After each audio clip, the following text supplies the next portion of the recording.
परमेश्वर का धन्यवाद करते हैं आज के शाम परमेश्वर हमारे और आपके जीवन में दिया है कि हम थोड़े समय परमेश्वर के वचनों पर भी विचार करें। आज का दिन परमेश्वर की ओर से हो और हम जानते हैं कि परमेश्वर ने हमारे और आपके जीवन में बहुत सारे आशीष के कारण बने हैं और हम आशीष पाते हैं और उसके द्वारा से हमारे और आपके जीवन में बहुत सारे आशीष हमें आपको मिले।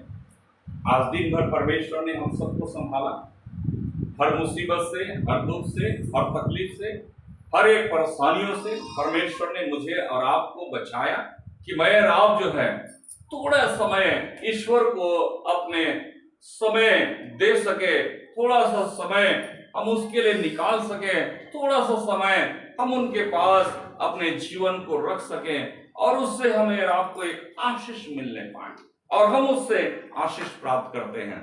परमेश्वर हमारे और आपके जीवन में बहुत सारी आशीष देते हैं। मैं आज आपके सामने एक विषय पर विचार करना चाह रहा हूं, वो है प्रार्थना। परमेश्वर हमारे और आपके जीवन में किस प्रकार से जो है काम करता है, किस प्रकार की आशीषें हमें आपको देता है। प्रार्थना करने के लिए हमें आपको आत्मा आदेश देती है कि आप प्रार्थना करें, परमेश्वर के सामने आप बैठें, परमेश्वर के चरणों में बैठ सकें, परमेश्वर के साथ में संगति कर सकें, प्रार्थना कर सकें। आपका जीवन, मेरा जीवन एक प्रार्थना का जीवन होना चाहिए। ईश्वर के नजदीकी में, ईश्वर के समीपी में, ईश्वर के साथ होना चाहिए। तब हमारे जीवन में जो कुछ परेशानियां हैं वो दूर होता है और हम विश्वास करते हैं और प्रार्थना करते हैं, एक जीवता प्रभु यीशु मसीह इस दुनिया में आया और वो जीवित है और उसने हमें आपको सिखाया, उसने हमारे और आपके लिए अपने प्राण दिए, उसने हमारे और आपके लिए जिंदा हुए और उसने हमें आपको ये प्रार्थना सिखाया कि हम प्रार्थना करें। हमारा और आपका जीवन जो है और उसी की आत्मा हमारे और आपके जीवन में काम करता है। परमेश्वर से हम प्रार्थना कर पाए, परमेश्वर के सामने हम बैठ सके और परमेश्वर की महिमा कर सके।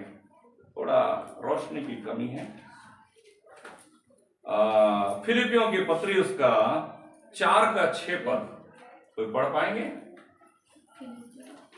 फिलिपियों की पत्री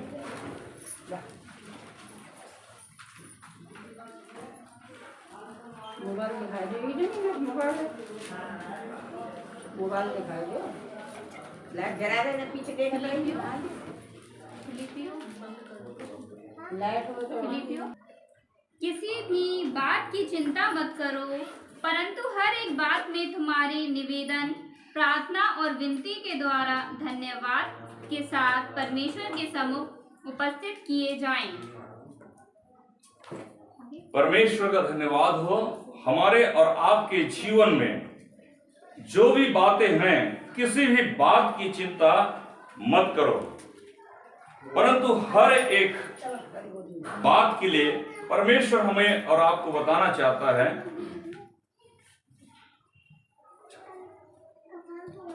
किसी भी बात की चिंता मत करो, परंतु हर एक बात में जो तुम्हारे निवेदन, प्रार्थना और विनती के द्वारा धन्यवाद के साथ परमेश्वर के सामने उपस्थित किए जाएं। यानी कि आपकी प्रार्थना जो है एक ऐसे प्रार्थना होना चाहिए, धन्यवाद के साथ होना चाहिए परमेश्वर के सामने, ताकि हम और आप जो है परमेश्वर को धन्यवाद दे सकें, निवेदन कर सकें, अपने परमेश्वर से विनती कर सकें, अपने परमेश्वर को धन्यवाद दे सकें, ताकि आपकी प्रार्थना, मेरी प्रार्थना परमेश्वर के पास पहुंचने पाए।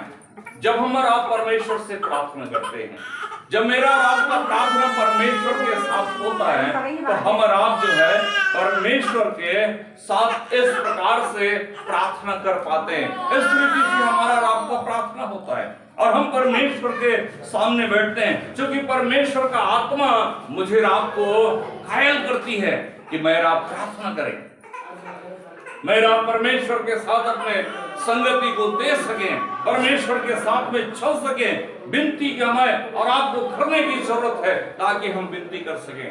इस दुनिया में बहुत सारे लोग हैं जो अपने अपने तरीका से प्रार्थनाएं करते हैं, अपने अपने तरीका से काम करना चाहते हैं, अपने अपने तरीका से निवेदन करना चाहते हैं, लेकिन क्या उनकी प्रार्थनाएं वहां तक पहुंच पाती है? क्या उनकी प्रार्थना वहां तक जा पाती है? क्योंकि बहुत से लोग जो है और अलग अलग रीति से कार्य करते हैं, प्रार्थना करते हैं, लेकिन हम और आप जो है एक जीवते परमेश्वर, एक जीवित प्रभु के सामने हम प्रार्थना करते हैं, क्योंकि बाइबल कहती है हमारा परमेश्वर अपना कान हमारी ओर लगाए रहता है, अपने भक्तों की ओर, अपने धर्मियों की ओर लगाए रहता है कि हम जो कुछ परमेश्वर से प्रार्थना निवेदन करते हैं वो हमारी प्रार्थना को सुने। और इस प्रकार से परमेश्वर के सामने या उपस्थित होता है। स्वर्ग में परमेश्वर हमारी प्रार्थना को सुनता है और इस प्रकार से परमेश्वर हमारे और आपके जीवन में काम करते हैं। इब्रानियों उसका 4:16 में क्या लिखा हुआ है?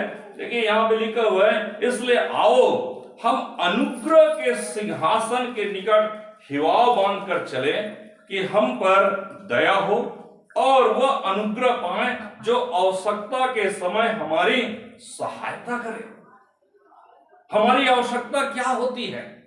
हम किन आवश्यकताओं के लिए हम प्रार्थना करते हैं? जब आपकी आवश्यकताएं होती हैं, जब आप दुख में होते हैं, जब आप बीमार में होते हैं, जब आप परेशानी में होते हैं, जब आप तकलीफ में होते हैं, तब आपके जीवन में ये आवश्यकता होती है कि नहीं मुझे जाना चाहिए।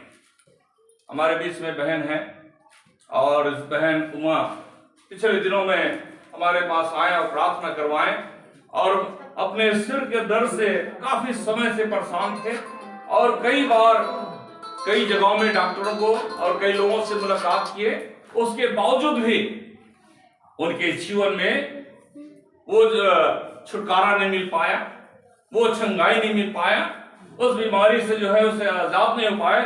लेकिन पिछले दिनों में उन्होंने आकर के प्रार्थना करवाया और अब इस समय जो है परमेश्वर उनके जीवन में काम किया और उन्होंने बताया कि अब मेरे जीवन में बड़ा अच्छा आराम है और सिर का दर्द गायब है और चंगाई मिला है। ये परमेश्वर की महिमा है जो कि हम अपनी आवश्यकता के अनुसार से अपने परमेश्वर को पुकारते हैं।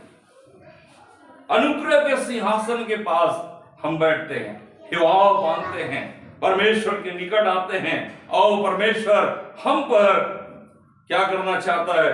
दया करना चाहता है कि हमारे ऊपर में परमेश्वर की दया हो, उसके अनुग्रह हम पाएं, उसके साथ चलें। जो आवश्यकताएं हैं, हो सकता है अपने के पास अलग अलग आवश्यकताएं हैं, अलग अलग प्रार्थनाएं हैं, अलग अलग विनतियां हैं। कोई अपने बच्चों के लिए प्रार्थना करता है, कोई अपने पति के लिए प्रार्थना करता है, कोई अपने घर के लिए प्रार्थना करता है, कोई अपने बाल बच्चों के लिए प्रार्थना करता है, कोई परिवारों के लिए प्रार्थना करता है। अलग अलग तरीका से अलग अलग आवश्यकताएं हैं। कोई जॉब के लिए भी प्रार्थना करते हैं, बहुत सारे उनकी आवश्यकताएं हैं।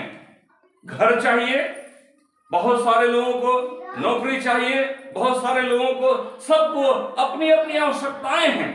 उन आवश्यकताओं के अनुसार से परमेश्वर से प्रार्थना करता है तो परमेश्वर हमारी सुनता है। आज नहीं तो कल परमेश्वर हमारी प्रार्थना को सुनेगा। विश्वास हमारे और आपके जीवन में आप कैसे प्रार्थना करते हैं? आप परमेश्वर के साथ आपका प्रार्थना कैसा होता है? परमेश्वर के साथ हमारा और आपका प्रार्थना, लूका उसका 18:1 में लिखा हुआ है, नित्य प्रार्थना करना और हिवाव न छोड़ना चाहिए। नित्य प्रार्थना करना चाहिए, हमें आपको हिवाव नहीं छोड़ना चाहिए, हिम्मत नहीं हारना चाहिए, विश्वास करते रहते हुए प्रार्थना करते रहना चाहिए कि परमेश्वर हमारे जीवन में जो भी हम आवश्यकताएं हैं, जो भी हमने मांगा है वो पूरा करे, वो पूरा करेगा भी। आप हिवाव छोड़ देंगे तो आपके जीवन में परमेश्वर आपकी नहीं सुनेंगे। आप एक बार नहीं, 2 बार जाइए, 10 बार जाइए, 50 बार जाइए, 100 बार जाइए, परमेश्वर के सामने आप जितनी बार जाएंगे उतनी बार परमेश्वर आपकी प्रार्थना को सुनेगा, उतनी बार परमेश्वर आपकी प्रार्थना को सुनता है। ऐसा नहीं है कि आज हमने प्रार्थना कर दिया और कल हमें उत्तर मिल जाए। कभी कभी परमेश्वर आज के उत्तर कल भी दे देता है, ऐसा नहीं है कि नहीं देता है, लेकिन कभी कभी परमेश्वर हमारे और आपके जीवन में उत्तर देने में थोड़ा समय लगाता है। उसका कारण है कि शैतान बीच में आकाश मंडल में जो है आपकी प्रार्थना को लाने में रुकावट डालता है कि वो जो है आपकी प्रार्थना आप तक पहुंचना आपके जीवन में। इसलिए दुआ नहीं छोड़ना चाहिए, हिम्मत रखना चाहिए, दृढ़ रहना चाहिए परमेश्वर के सामने, ताकि परमेश्वर हमारे और आपके जीवन में काम करे। बाइबल इस बात को बताता है, फिलिप्पियों उसका 4:19 में यहां पर इस प्रकार से लिखा हुआ है, मेरा परमेश्वर भी अपने उस धन के अनुसार जो महिमा सहित मसीह यीशु में है तुम्हारी हर एक घटी को पूरी करेगा। हर एक उस घटी को परमेश्वर क्या करता है? पूरा करता है। मेरा परमेश्वर अपने उस धन के अनुसार, जो उसके पास वो धन है, जो उसके पास है, वो हमें आपको देता है। इसलिए तो हम आप कहते हैं परमेश्वर हमें अपने स्वर्गीय धन में से हमारे घरों को भर दे। अब वो किस प्रकार से भरता है ये अलग बात है।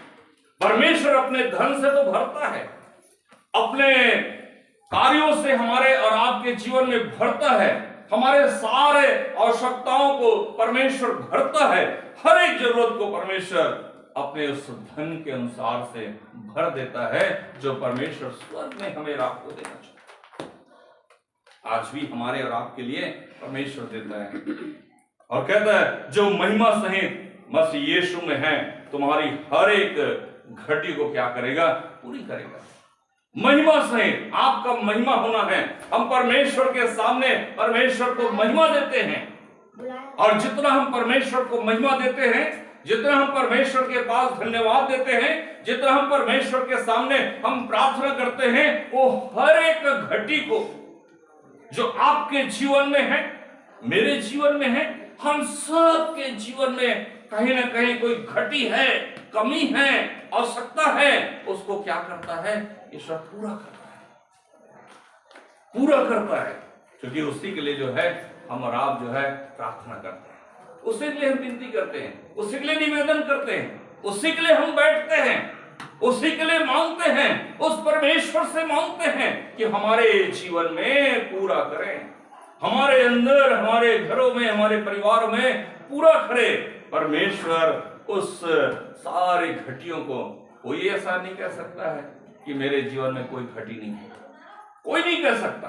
हम सब के जीवन में कुछ न कुछ घटी होती है, लेकिन उस घटी को पूरा करने के लिए परमेश्वर के पास परमेश्वर से प्रार्थना करना पड़ेगा। परमेश्वर के साथ हम और आप जब प्रार्थना करेंगे, परमेश्वर हमारे और आपके जीवन में वो काम करता है।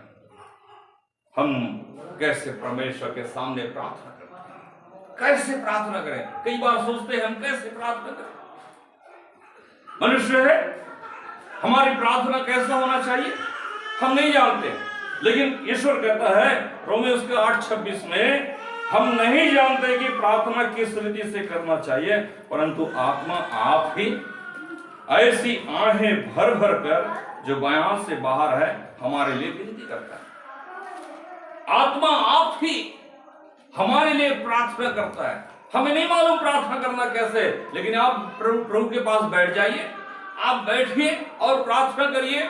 मुझे नहीं आता प्रभु प्रार्थना करना, लेकिन आप बैठ जाइए, आपको परमेश्वर की आत्मा जो है आपको प्रार्थना करना सिखा देगा। कैसे प्रार्थना करना है, कैसे मांगना है।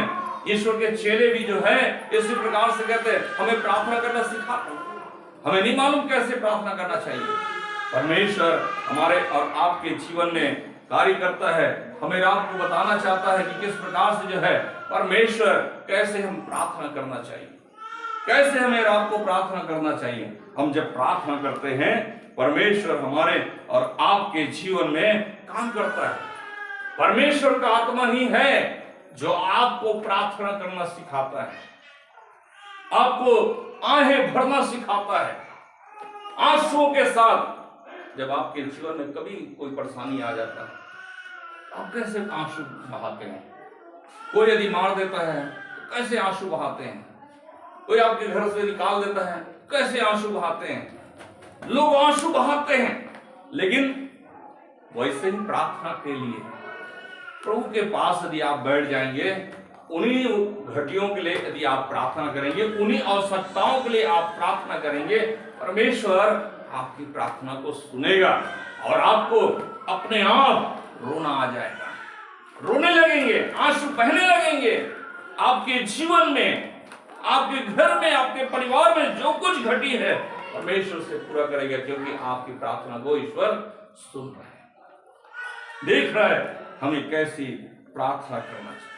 हमें इस प्रकार से परमेश्वर के सामने हमें आपको प्रार्थना करना चाहिए।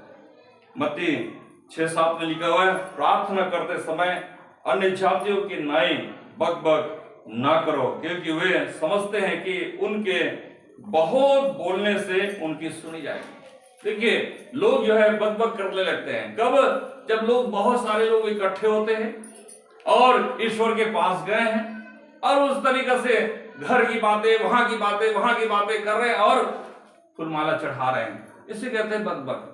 यानी कि आपका विश्वास एक ऐसा होना चाहिए, श्रद्धा के साथ होना चाहिए, विश्वास के साथ होना चाहिए, आत्मा के साथ होना चाहिए, समर्पण के साथ होना चाहिए कि परमेश्वर से हम जो प्रार्थना कर रहे हैं, परमेश्वर हमारे जीवन में पूरा करने चाहते हैं। परमेश्वर हमारे और आपके जीवन में पूरा कर रहे हैं। हम उनके समान जिनको ना सुने, परंतु हम उनके समान प्रार्थना करें जो परमेश्वर हमारी प्रार्थना को सुन ले।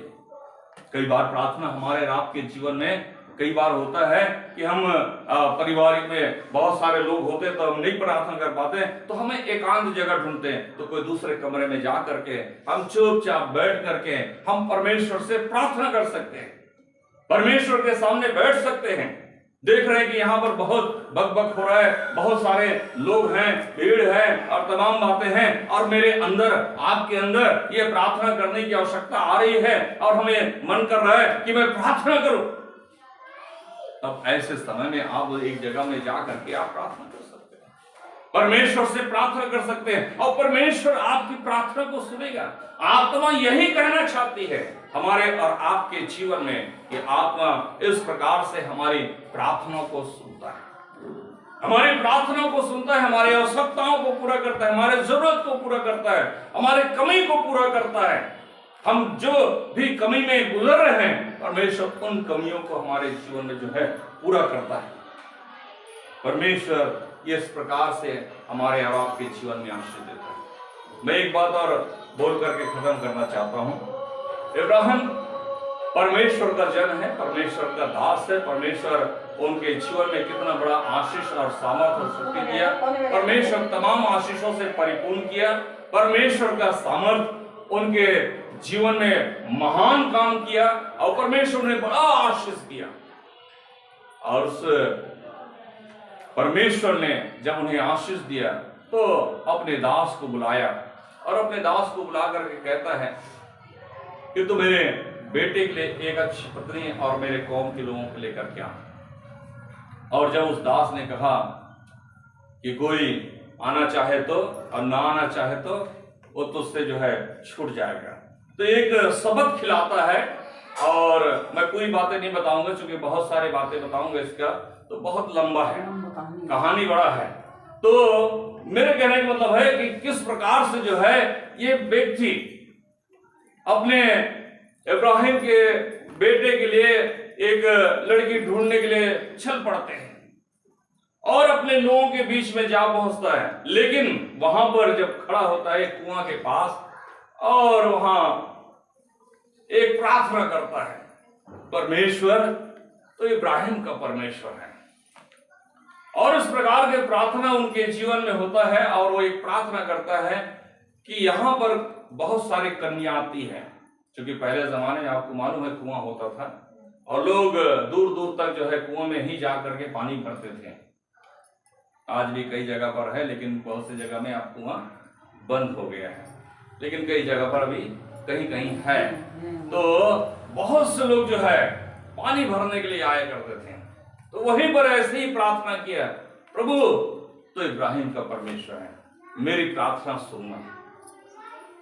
परमेश्वर मैं ऐसा प्रार्थना करना चाहता हूं कि कोई ऐसे स्त्री आए और जिसे मैं देखूं और जिसे कहूं कि मुझे पानी पिला, और फिर बाद में मैं तेरे ऊंटों को भी पानी पिलाऊं।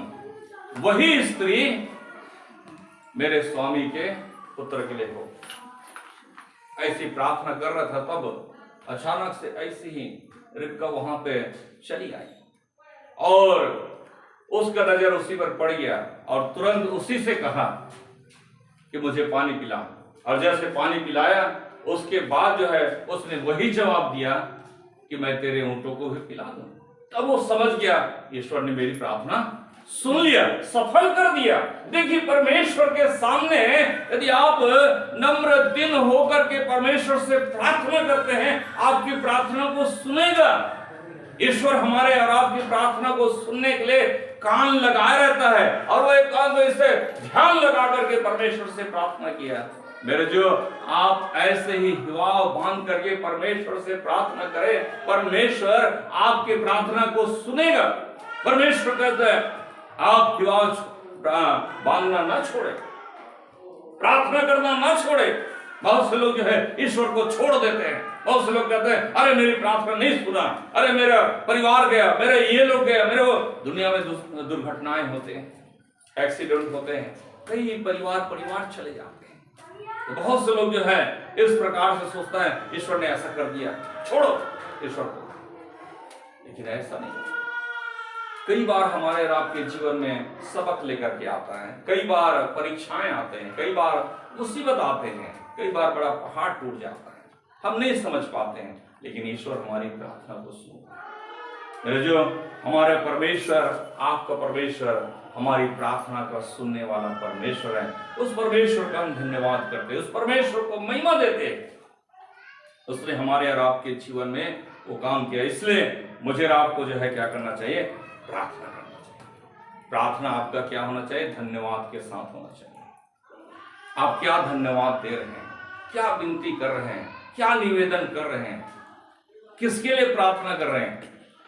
आप एक दूसरे के लिए भी प्रार्थना करते हैं, अपने पड़ोसी के लिए प्रार्थना कर सकते हैं, अपने परिवारजनों के लिए प्रार्थना कर सकते हैं, और भी बहुत सारे लोग हैं जिनके लिए आपको आवश्यकता है, आपको जरूरत लगता है, उनके लिए आप प्रार्थना कर सकते हैं। बीमारों के लिए, दुखित लोगों के लिए आप प्रार्थना कर सकते हैं।